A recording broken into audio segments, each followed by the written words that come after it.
Football বিশ্বে এক মহাপ্রলয়ের আভাস। যে কোনো মুহূর্তে আসতে পারে সেই অনাকাঙ্ক্ষিত ঘোষণা।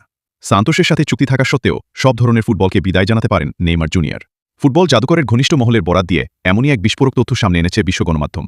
তবে কেন হঠাৎ এমন চরম সিদ্ধান্ত নিতে যাচ্ছেন এই মহাতারকা? নেইমার জুনিয়র এই মুহূর্তে যুক্তরাষ্ট্রের ফ্লোরিডায় তার পরিবারের সাথে সময় কাটাচ্ছেন। আগামী কয়েকটি দিন তিনি তার আপনজনদের সাথে নিজের ভবিষ্যৎ নিয়ে চূড়ান্ত আলোচনা করবেন। কিন্তু ভেতরের খবর হল নেইমার মানসিকভাবে ভীষণ ভেঙে পড়েছেন। ঘনিষ্ঠ বন্ধুদের কাছে তিনি আক্ষেপ করে জানিয়েছেন, ব্রাজিল জাতীয় দলের হয়ে দীর্ঘ 15 বছরের অবদানের কোনো যথাযথ স্বীকৃতি বা মূল্যায়ন তিনি পাননি। দেশের জন্য নিজের সবটুকু উজাড় করে দেওয়ার পরও এই অবহেলা নেইমারকে সবচেয়ে বেশি কষ্ট দিয়েছে। নেইমারের ঘনিষ্ঠজনদের মতে এই মুহূর্তে তার ক্যারিয়ারের সামনে তিনটি বড় সম্ভাবনা রয়েছে। প্রথমত, চুক্তির মেয়াদ অর্থাৎ আগামী ডিসেম্বর পর্যন্ত সান্তোসের হয়ে খেলা চালিয়ে যাওয়া। দ্বিতীয়ত, ইউরোপ বা লাতিন আমেরিকার চাপ এড়িয়ে তুলনামূলক কম চাপের কোনো লিগের ক্লাবে যোগ দেওয়া। আর তৃতীয় ও সবচেয়ে বড় সংখ্যার জায়গা হল সব ধরনের ফুটবল থেকে চিরতরে অবসরে চলে যাওয়া। ঘনিষ্ঠ সূত্রে জানা গেছে, নেইমার এখন চরম হতাশ।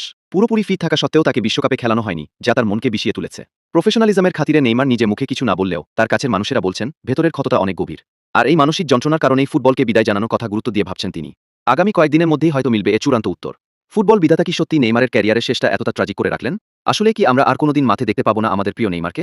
আপনাদের কি মনে হয়, ব্রাজিলের কি উচিত ছিল নেইমারকে আরও একটু সম্মান দেওয়া? কমেন্টে আপনার মতামত জানান।